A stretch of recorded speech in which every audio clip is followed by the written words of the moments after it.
Bharatiya Janata party के राष्ट्रीय अध्यक्ष जिनके नेतृत्व में भारतीय जनता पार्टी के करोड़ों कार्यकर्ताओं ने जी जान से इस चुनाव अभियान को चलाया, वैसे भाई श्री अमित भाई शाह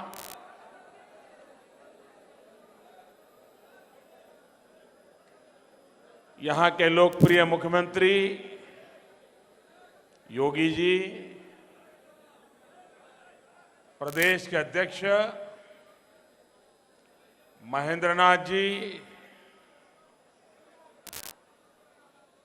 और काशी के सभी श्रेष्ठ बंधुजन, बंधु भगिनी लोगन के प्रणाम बा।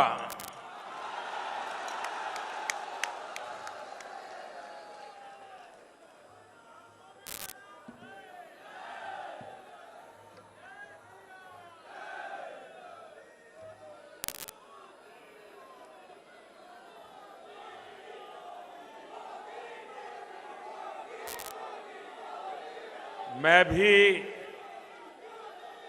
भारतीय जनता पार्टी का कार्यकर्ता होने के नाते पार्टी और कार्यकर्ता, आप बैठिए, आप बैठिए।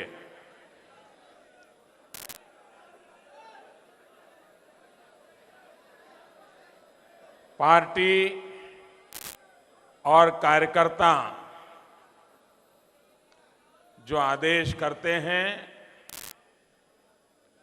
उसका पालन करने का मैं भरसक प्रयास करता हूं। एक मास पूर्व जब 25 तारीख को मैं यहां था, जिस आन बान शान के साथ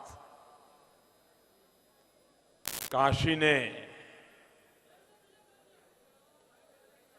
एक विश्व रूप दिखाया था, और वो सिर्फ काशी को प्रभावित करने वाला नहीं था, सिर्फ उत्तर प्रदेश को प्रभावित करने वाला नहीं था, उसने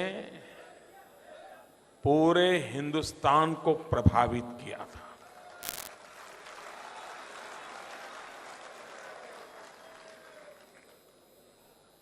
हिंदुस्तान का कोई कोना ऐसा नहीं होगा जो काशी के गलियों में, काशी के मार्ग पर काशी का मिजाज जिस प्रकार से प्रकट हो रहा था, उसे जब देश के हर कोने में मतदाता देख रहा था। कोई कार्यकर्ता ऐसे जो कागज लेके आए उनसे कलेक्ट कर लीजिए, भाई किसी को काम दे दीजिए, कलेक्ट कर लीजिए, बाद में मुझे पहुंचा दीजिए। कुछ लोगों के हाथ में कुछ कागज है, मुझे पहुंचा दीजिए। हाँ,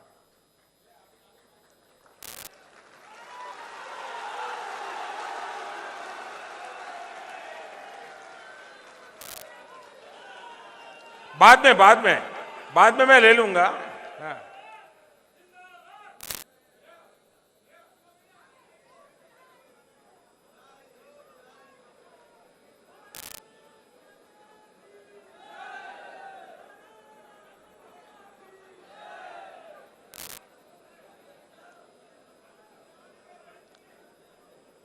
आपको संतोष हो गया?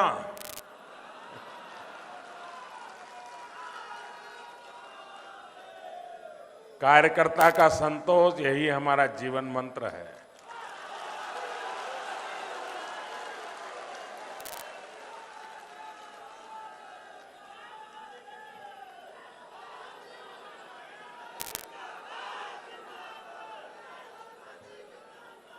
और जब 25 शाम को और 26 में यहां के प्रबुद्ध जनों से, कार्यकर्ताओं से मुझे बातचीत करने का अवसर मिला था और आप सबने मुझे आदेश दिया था कि 1 महीने तक आप काशी में प्रवेश नहीं कर सकते हैं।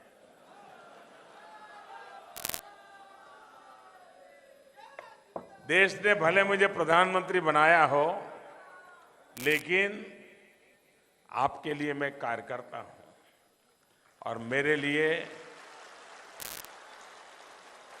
लिए आपका आदेश सर आंखों पर रहा। 18-19 जब पोलिंग प्रचार अभियान समाप्त हो चुका था, 18-19 का समय था, 19 को मतदान होना था। मेरे मन में भी था कि चलो भले कोई काम नहीं है लेकिन चले जाएं काशी। लेकिन फिर याद आता था, यार आपने तो आदेश दिया है, एंट्री नहीं देंगे तो क्या होगा। तो फिर मैंने सोचा चलो ये बाबा नहीं तो कोई और बाबा।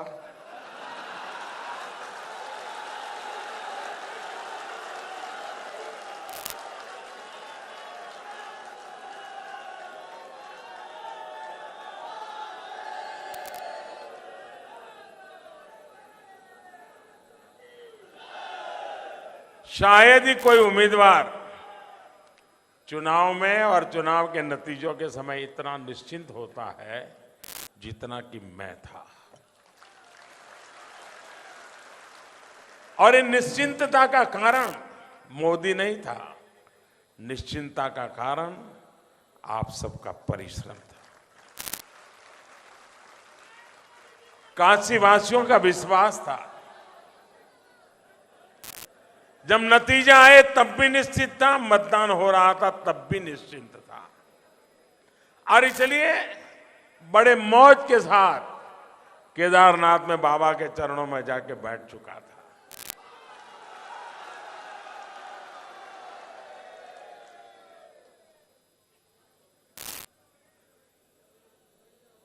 काशी ने जो, यानी काशी तो अविनाशी है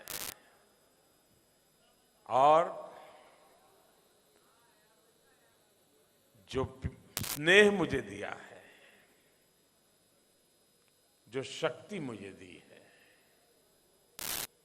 ये अपने आप में शायद ही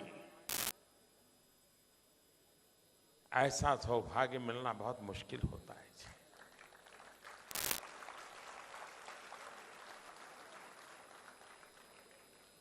आप में से कई लोग हैं, कितने कार्यक्रम किए, मुझे जानकारी मिलती थी कि क्या क्या कार्यक्रम चल रहे हैं, कितने प्रकार से यहां एक प्रकार से चुनाव को लोकोत्सव बना दिया गया है। देश के लिए भी और पूरे चुनाव अभियान में बहुतेक मात्रा में मैं कह सकता हूं कि तू मैं का तत्व बहुत कम था, अपनत्व का माहौल ज्यादा था। इस चुनाव में अलग अलग दलों के जो साथी मैदान में थे, इस चुनाव में जो निर्दलीय साथी मैदान में थे, मैं उनका भी आभार व्यक्त करता हूं कि उन्होंने भी अपने तरीके से काशी की गरिमा के अनुकूल इस चुनाव को, अभियान को आगे बढ़ाने में अपना योगदान दिया है। वे भी अभिनंदन के अधिकारी हैं और इसलिए मैं सार्वजनिक रूप से जो अन्य उम्मीदवार थे उनका भी हृदय से धन्यवाद करना चाहूंगा।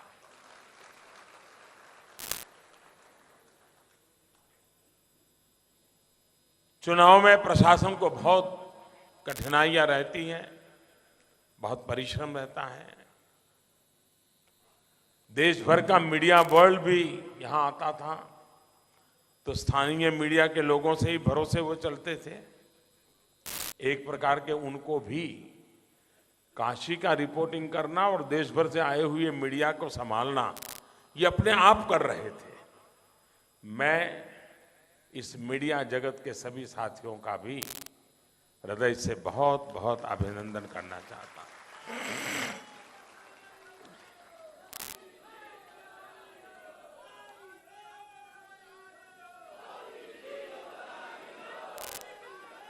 इस चुनाव में जब कार्यकर्ताओं के साथ मेरा मिलना हुआ था, तो उस दिन मैंने कहा था कि यहां पर शायद नामांकन तो एक नरेंद्र मोदी का हुआ होगा, लेकिन ये चुनाव हर घर का नरेंद्र मोदी लड़ेगा, हर गली का नरेंद्र मोदी लड़ेगा। और आपने एक प्रकार से अपने भीतर की शक्तियां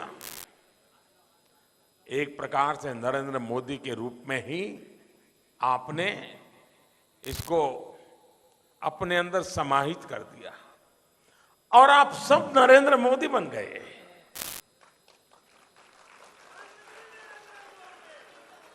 और इस पूरे चुनाव अभियान को आपने चलाया।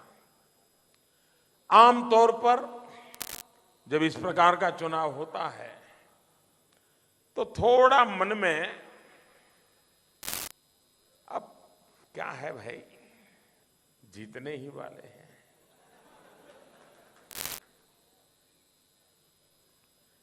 लेकिन मैं काशी के संगठन से जुड़े हुए लोगों का, काशी के हर छोटे मोटे कार्यकर्ता का और काशी के हर समर्थक का इस बात के लिए आभार व्यक्त करता हूं कि उन्होंने इस चुनाव को जय और पराजय के तराजू से नहीं तोला।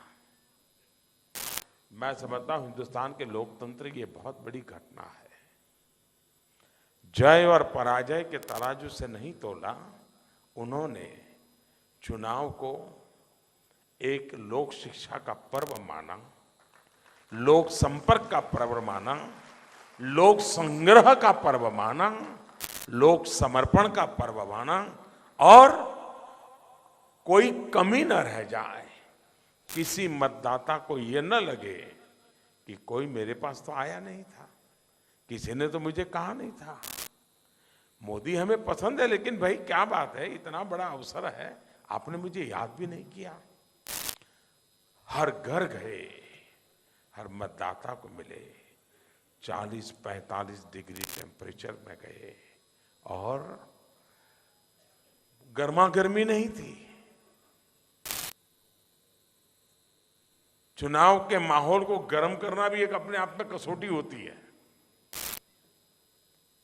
ताकि मतदाताओं का उत्साह बढ़े। इन सभी कसौटियों से आप पार उतरे हैं और डिस्टिंक्शन मार्क के साथ पार उतरे हैं, इसलिए आप बधाई के पात्र हैं।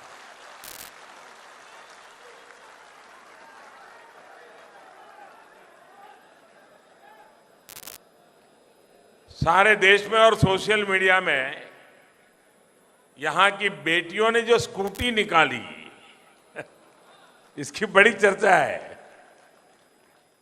और उसने एक मैसेजिंग किया कि स्कूटी पर बैठ करके हमारी बेटियों ने पूरे काशी को अपने सर पर ले लिया था।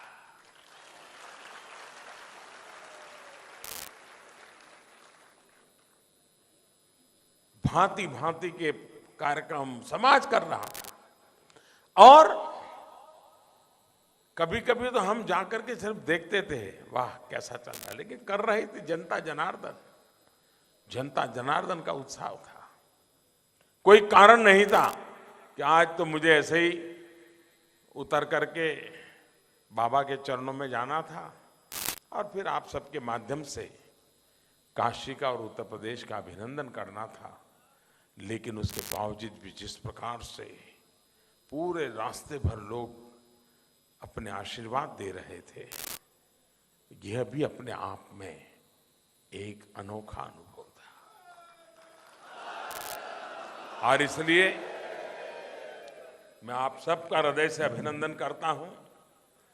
आज मैं भले काशी से बोल रहा हूं, लेकिन पूरा उत्तर प्रदेश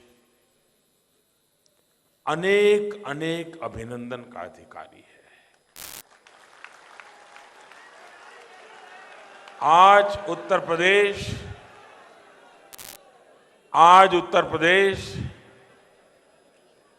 देश की राजनीति को दिशा दे रहा है। आज उत्तर प्रदेश स्वस्थ लोकतंत्र की नींव को और मजबूत कर रहा है। उत्तर प्रदेश ने 77 में लोकतंत्र के लिए सारी दीवारें तोड़ करके लोकतंत्र के प्रति अपनी निष्ठा बता करके देश को एक दिशा दी थी, ताकत दी थी। लेकिन 2014 हो, 2017 हो, 2019 हो,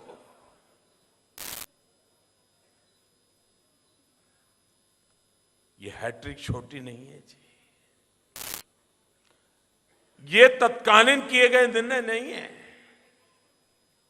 उत्तर प्रदेश के गांव, गरीब परिवार का व्यक्ति भी भारत के उज्जवल भविष्य की दिशा क्या हो सकती है, इसके विषय में सोचता भी है और उसी की दिशा में चलता भी है और देश को चलने के लिए प्रेरित भी करता है।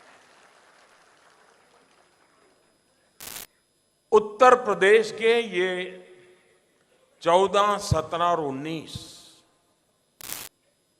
इन 3 चुनावों के योगदान को भारत की राजनीति, भारत की समाज नीति, भारत की मतदाताकीय व्यवस्थाएं किस प्रकार से बदल ला रही है, इसका एक अद्भुत विराट रूप के दर्शन कराए हैं। और 3 चुनाव के बाद भी अगर पॉलिटिकल पंडित की आंखें खुलती नहीं है, 3 चुनाव के बावजूद भी पॉलिटिकल पंडितों के कान पर आवाज नहीं पहुंचती है, तो इसका मतलब है कि उनके विचार, उनकी सोच, उनके तर्क काल बाह्य हो चुके हैं। वो 20वीं सदी के लिए हैं, 21वीं सदी के लिए नहीं है।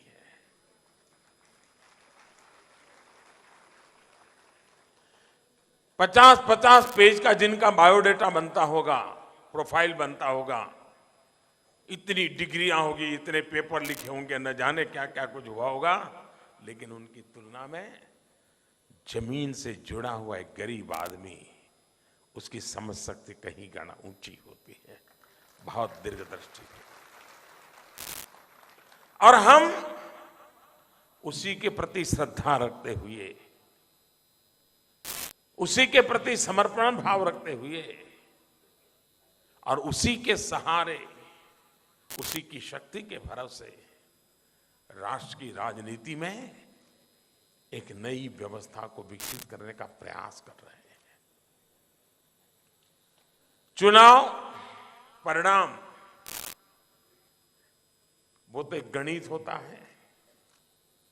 जिसको 200 वोट मिले हैं और दूसरे को 201 मिला है, तो विजेता तो 201 वाला होने वाला है, 200 वाला नहीं होने वाला है। परिणाम का आधार तो गणित समझ सकता हूं मैं। 20वीं सदी के चुनावों के हिसाब किताब भी गणित और अंक गणित के दायरे में चले होंगे, लेकिन चाहे वो 2014 हो, 2017 हो या 2019 हो, देश के राजनीतिक विश्लेषकों को मानना होगा कि अरिथमेटिक के आगे भी केमिस्ट्री होती है।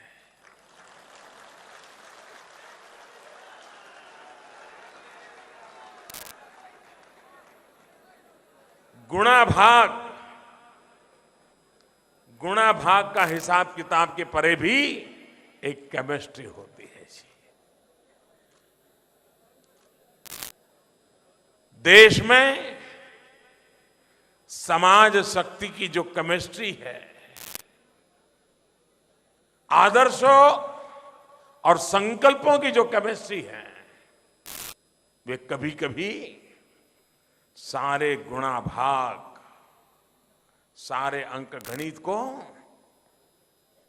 निरस्त कर देती है, पराजित कर देती हैं। और इस बार अंक गणित को केमिस्ट्री ने पराजित किया है।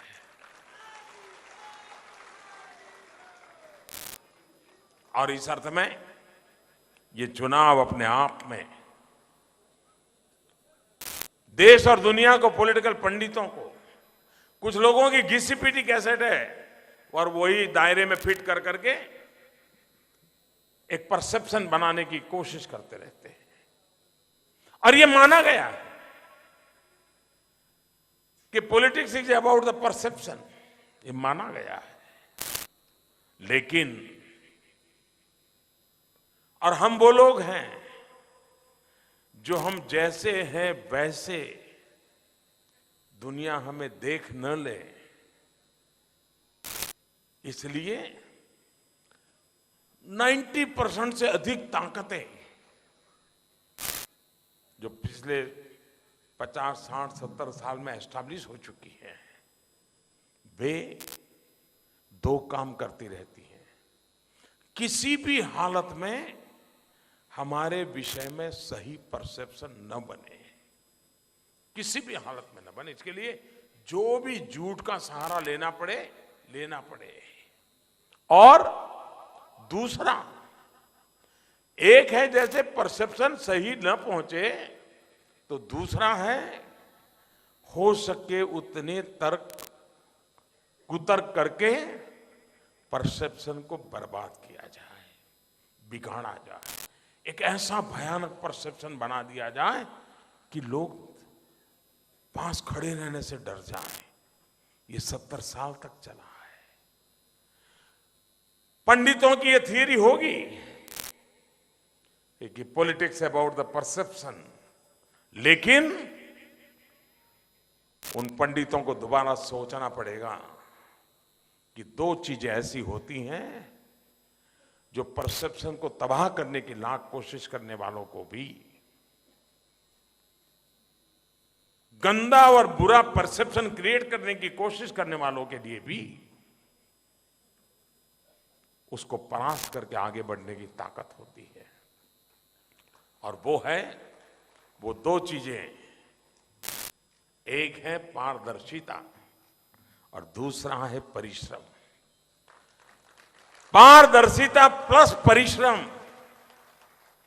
लोग कितनी ही अपनी ताकत लगा ले परसेप्शन बनाने की, उसको परास्त करने का सामर्थ्य रखती हैं। और आज हिंदुस्तान ने उसको स्वीकार किया है, उसने करके दिखाया है जी।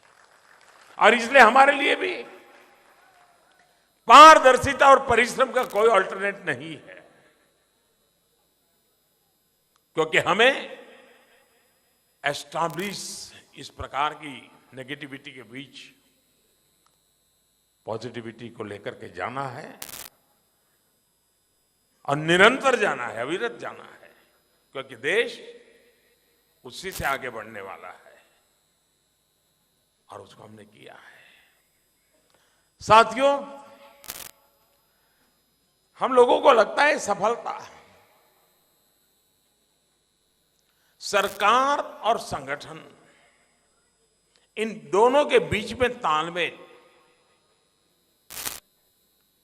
परफेक्ट सिनर्जी, ये बहुत बड़ी ताकत रखती है। आप देखते होंगे कि भारतीय जनता पार्टी ने सफलतापूर्वक इसको साकार किया है। राज्यों में इतनी सरकारें हो, केंद्र में सरकार हो, लेकिन पार्टी और संगठन, सरकार और संगठन दोनों के बीच में सिनर्जी। सरकार नीति बनाती है, नीति पर चलती है, संगठन रणनीति बनाता है।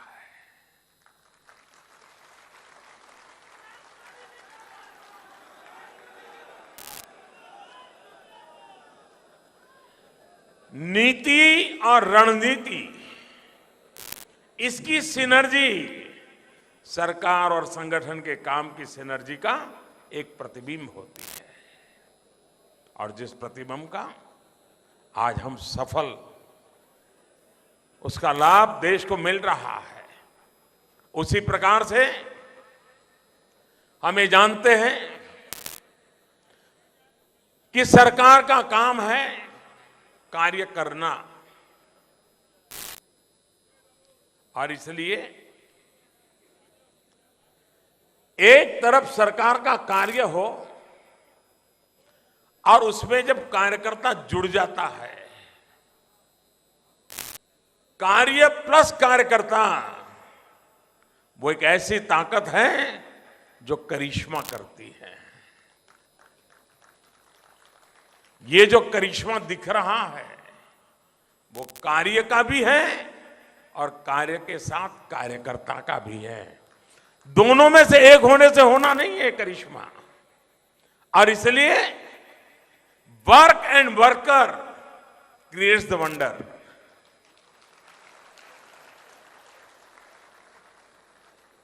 और इसलिए वर्क और वर्कर, ये वंडर की बहुत बड़ी सबसे उद्दीपक कैटलिक एजेंट है जो आज हम कर रहे हैं। सरकार ने काम किया, शौचालय बनाए, घर बनाए, गैस पहुंचाया, बिजली पहुंचाई, लेकिन ये कार्यकर्ता है जिसने विश्वास पैदा किया कि अभी तो ये शुरुआत है।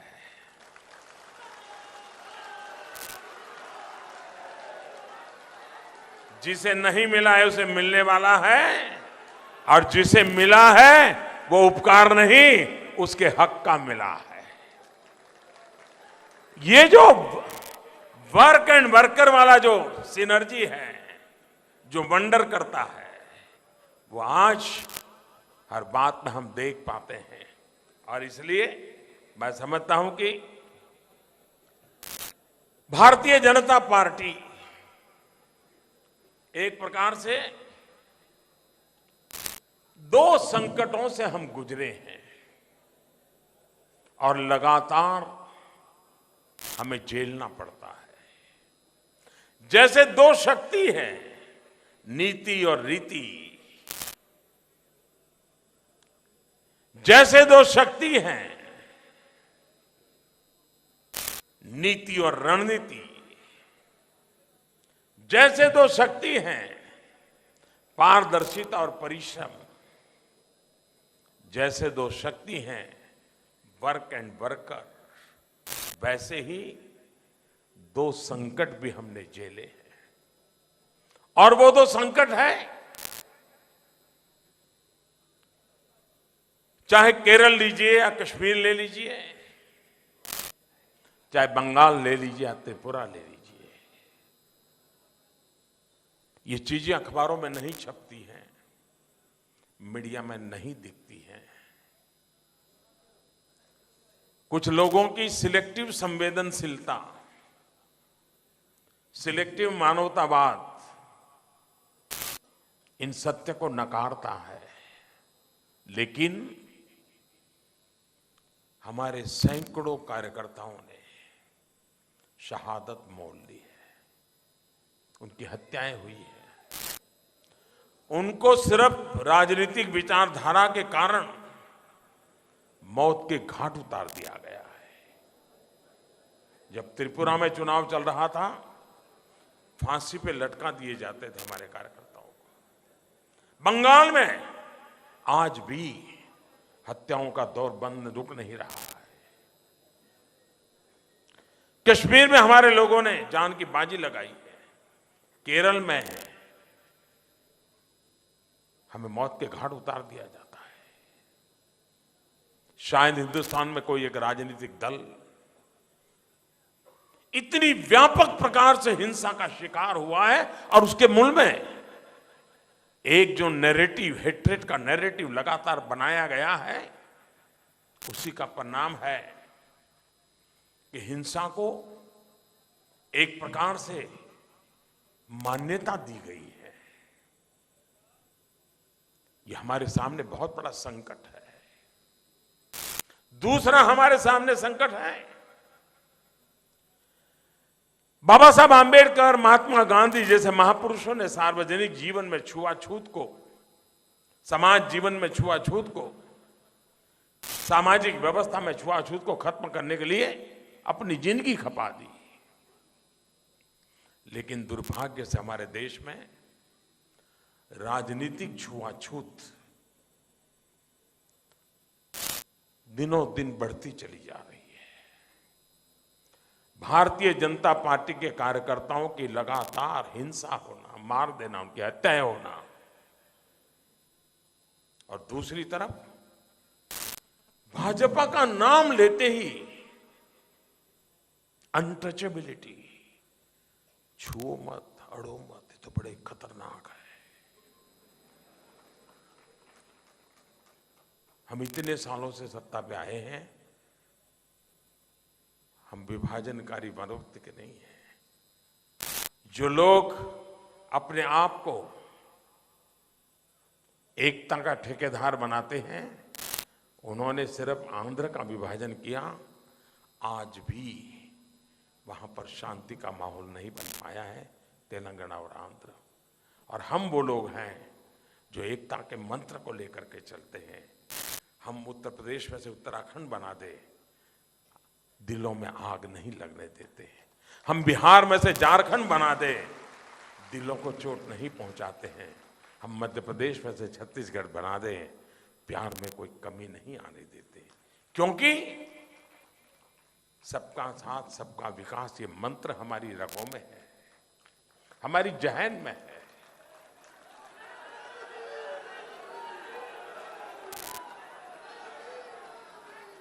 लेकिन उसके बावजूद भी एक ऐसा परसेप्शन क्रिएट किया गया है, एक ऐसा परसेप्शन क्रिएट किया गया है कि जिसमें हमें आज भी अछूत, मैं गुजरात का मुख्यमंत्री था और गुजरात के टूरिज्म प्रमोशन के लिए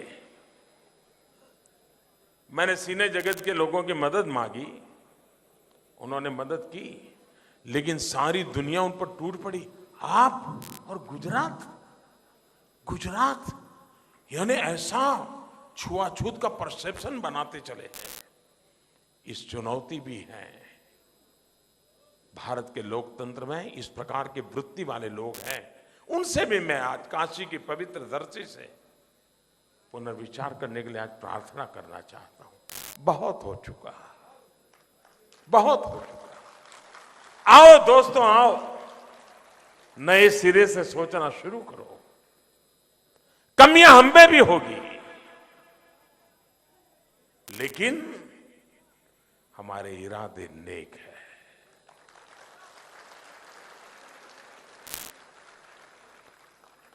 और दोस्तों,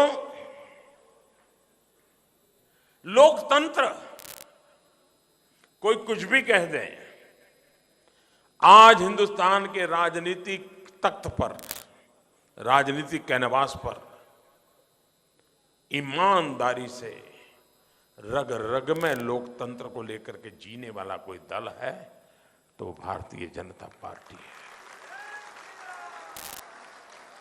हम शासन में आते हैं तब भी हम सबसे ज्यादा लोकतंत्र की परवाह करने वाले लोग होते हैं।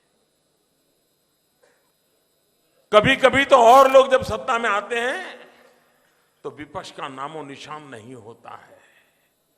हमें जब सत्ता मिलती है तो विपक्ष का अस्तित्व शुरू होता है, क्योंकि लोकतंत्र ही हमारा स्पिरिट है। आप त्रिपुरा देख लीजिए। मैं देश के ये पॉलिटिकल पंडितों से कहना चाहूंगा और चुनौती देकर के कहना चाहता हूं, कोई मुझे बताए त्रिपुरा के अंदर 30 साल तक कम्युनिस्टों की सरकार रही, क्या वहां कोई विपक्ष था? क्या वहां विपक्ष की कोई आवाज थी? क्या वहां विपक्ष को कभी सुना गया था? क्या दिल्ली के मीडिया में विपक्ष की कभी चर्चा हुई थी? कुचल जा चुका था। आज त्रिपुरा में हम सत्ता में आए, अभी तो 2 साल मुश्किल से होने जा रहे हैं। आज वहां जानदार शानदार विपक्ष मौजूद है और उसकी आवाज सुनी जाती है। ये लोकतंत्र स्पिरिट है, उसकी आवाज को तवज्जो दी जाती है। और देश चलाने के लिए ये अपने आप में बहुत बड़ी बात होती है और जिम्मेवारी भी होती है, वो कोई उपकार नहीं है। और मैं मानता हूं, जो हमारे पूर्व राष्ट्रपति बार बार कहते थे, पार्लियामेंट का उपयोग चर्चा के लिए होना चाहिए।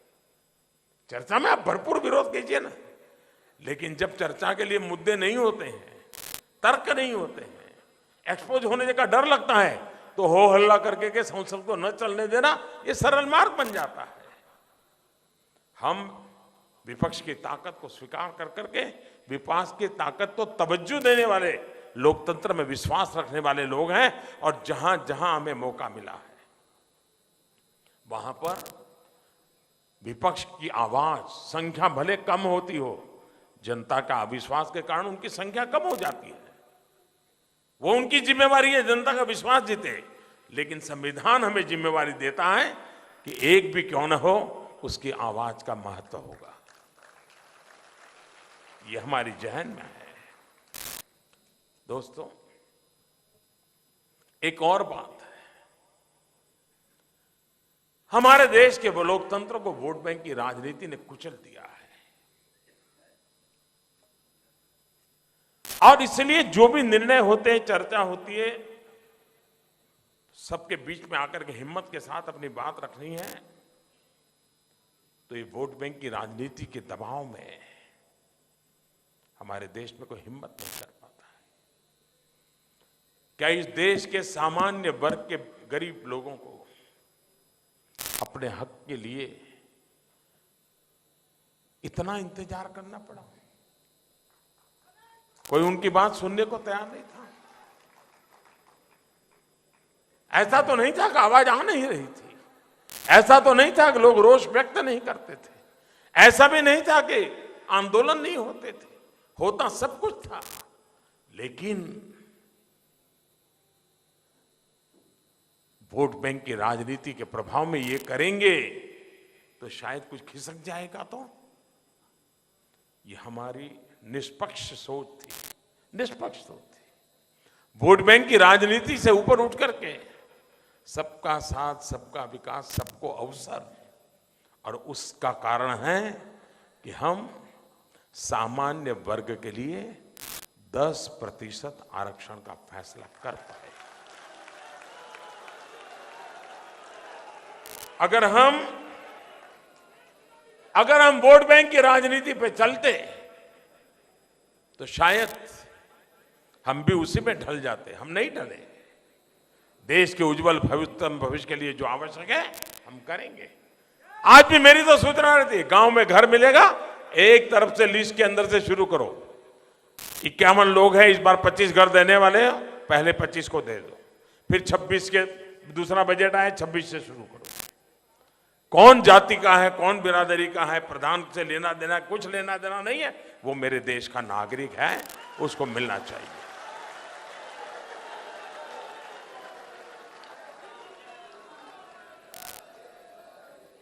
मैं जानता हूं इन चीजों से मिलने वाले को कभी लगता नहीं है, वो ऐसा ही मानता है ये तो नियम में मेरा नाम आया है, उसमें भाजपा वालों ने क्या किया, मोदी ने क्या किया।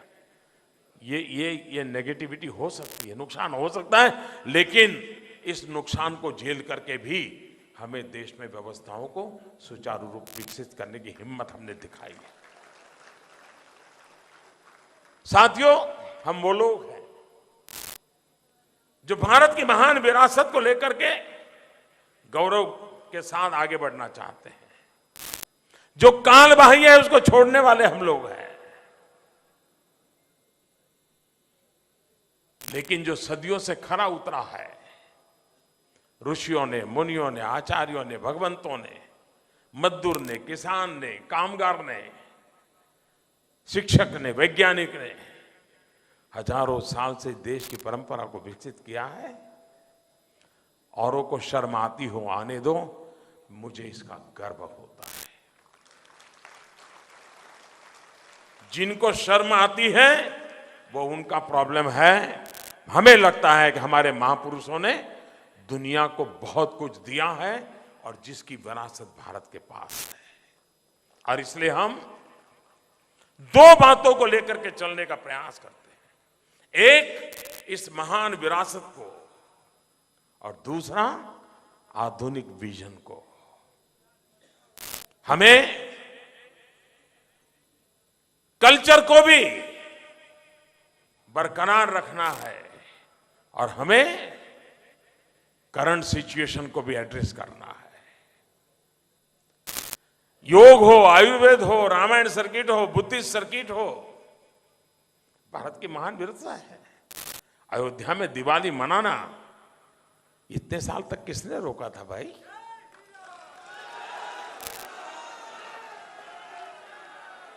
कुंभ के मेले का उपयोग देश की मर्यादाओं को चूर चूर करने के लिए हुआ है। इतने सालों तक एक ही प्रकार का परसेप्शन क्रिएट किया गया, कुंभ का मेला मतलब नागा साधुओं की जमात। उस परसेप्शन को बदला जा सकता है और योगी जी के नेतृत्व में देश ने बदला है, और उसका गौरव सिर्फ उत्तर प्रदेश नहीं, पूरे भारत का हुआ।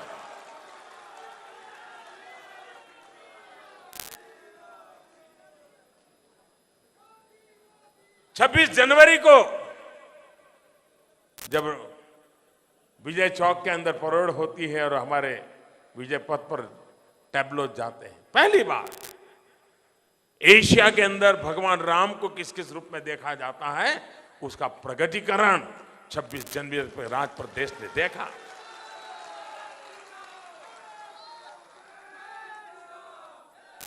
लेकिन इसके साथ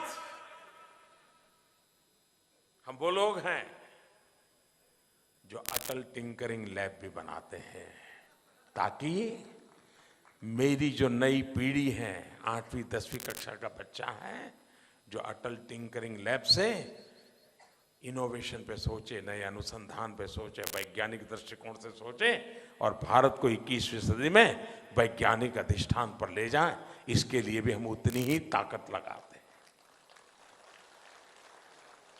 और इसलिए हम कल्चर का जितना महत्व देते हैं, हम 21वीं सदी के विजन को भी उतना ही प्रगटता के पूर्वक आगे बढ़ाने के पक्ष में है। हमारे देश में पूजा पाठ में ₹1 का महत्व है, सब है, लेकिन फिर भी भीम ऐप बना करके मोबाइल फोन से डिजिटली डोनेट करने की परंपरा हम विकसित कर रहे हैं। चीजें जरूरी नहीं है कि पुराना सब तोड़फोड़ करके ही नया बनाया जा सकता है, लेकिन हमने उन चीजों को आगे लिया है। हम 11 नंबर की अर्थव्यवस्था से शुरू की थी यात्रा, आज 6 नंबर पे पहुंच गए दुनिया में। 5 नंबर पे दरवाजे पर दस्तक दे रहे हैं, 3 पर पहुंचने के पहले 3 में पहुंचने के इरादे से काम कर रहे हैं।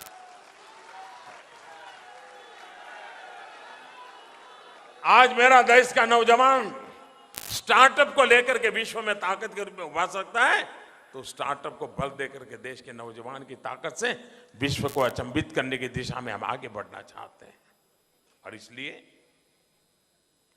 हम उन चीजों को आगे बढ़ाने के लिए प्रयास कर रहे हैं। जो लोग परसेप्शन बनाते हैं, उन्होंने हमेशा ये बनाया, और जिस उनके लिए वो शायद एक एकेडमिक डिस्कशन होगा, लेकिन इस प्रकार की सोच से देश में दरारें पड़ती हैं।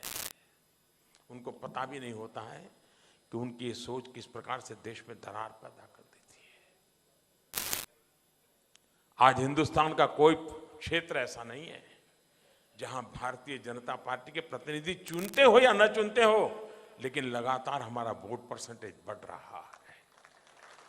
केरल हो, तमिलनाडु हो, कश्मीर घाटी हो, आज लद्दाख से भी बीजेपी चुन करके आती है, तो हम फिर भी, ये पंडित लोग बैठेंगे, हिंदी हार्टलैंड की पार्टी, कर्नाटक में सबसे बड़ा दल फिर भी हम हिंदी हाट लें। गोवा में सालों से हम सरकार चला रहे हैं, फिर भी हिंदी हाट लें। पूरे नॉर्थ ईस्ट में वहां हिंदी भाषा समझना मुश्किल है, फिर भी वहां हम सरकार चलाते हैं। आसाम में सरकार चलाते हैं, हम लद्दाख के अंदर चुन करके आते हैं। एक ऐसा भ्रम पैदा किया गया है। हम एक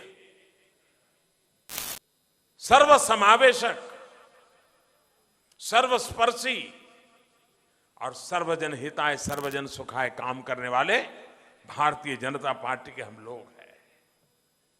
भाइयों बहनों, चुनाव जीतना एक काम है और लोकतंत्र का ये उत्सव आन बान शान के साथ हमने मनाया है। लेकिन अब 2022 भारत की आजादी के 75 साल, अधिकार की चर्चाएं हमने बहुत कर ली हैं। ये 5 साल कर्तव्य के बल पर हम चल सकते हैं क्या?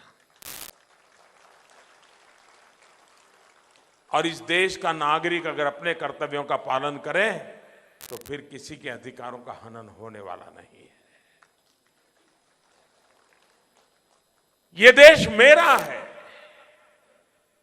आज भी हमारे देश में एक मानसिकता बन गई। आजादी का आंदोलन चला तो हम देश के लिए मर मिटते थे, लेकिन आजाद होने के बाद स्कूल है तो हम आराम से कहते तो सरकारी स्कूल है, अस्पताल भाई तो सरकारी अस्पताल है। अरे भाई वो सरकारी नहीं है, वो तेरा है, तुम उसके मालिक हो। हमने ये भाव पैदा करना है।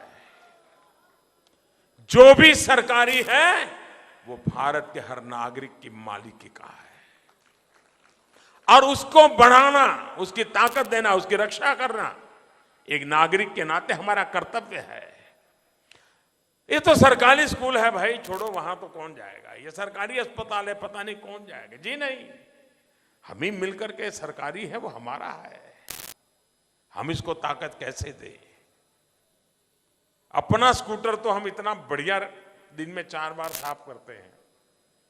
20 साल पुराना हो, कलर उखड़ गया हो, फिर भी बराबर घिस करके चमक चमक करके निकलते हैं। लेकिन सरकारी बस में बैठे और बगल में सीट खाली हो, बातों करने वाला हो न और नींद आती नहीं हो तो क्या करते हैं? सीट पे उंगली डालते हैं।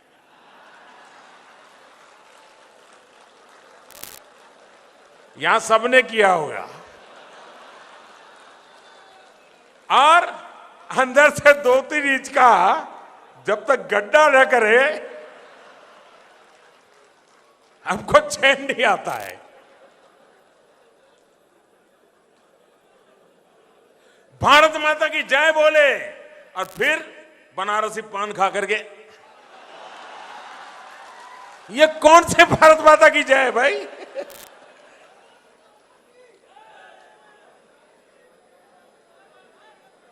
उसी मां को गंदा करें जिस मां का जयकारा करने के लिए हम संकट झेलते हैं। कहने का तात्पर्य यह है कि देश मेरा है, ये देशवासी मेरे हैं। जिस स्पिरिट से आजादी का आंदोलन चला उसी स्पिरिट से आजादी के 75 साल देश को नई ऊंचाइयों पर ले जाने के लिए हम आगे बढ़ाए और काशी करके दिखाएं। साथियों, आज चुनाव की गहमागहमी के बाद विजयोत्सव का माहौल अब धीरे धीरे ठंडा हो रहा है, तब अपनों के बीच में आया हूं, ज्ञान नगरी में आया हूं, महान विरासत की धरती पर आया हूं और उसमें से जो भाव जगा उस भाव को मैंने आपके सामने प्रोजेक्ट किया है। जब चुनाव का काम चल रहा था उसी समय इस वर्ष जिनको हमने पद्मश्री दिया था वो श्रद्धेय हीरालाल जी हमारे बीच नहीं रहे, जिन्होंने संगीत साधना में बहुत बड़ा योगदान किया। मैं आज जब उनके स्वर्गवास के बाद पहली बार आया हूं तो मैं आदरपूर्वक उनको श्रद्धांजलि देता हूं। उनके परिवारजनों से तो मैंने बातचीत की थी, लेकिन उन्होंने जो विरासत छोड़ी है उस विरासत के प्रति हम सबका गर्व बना रहे। मैं फिर एक बार आपके पुरुषार्थ के लिए, आपके परिश्रम के लिए, आपके समर्पण के लिए, जी जान से जो मेहनत आपने की है, आप सबको हाथ जोड़ करके नमन करते हुए मैं हृदय से धन्यवाद करता हूं। आप सबका बहुत बहुत धन्यवाद, बहुत बहुत धन्यवाद। सभी काशी के मतदाताओं का धन्यवाद, पूरे उत्तर प्रदेश का धन्यवाद, बहुत बहुत धन्यवाद।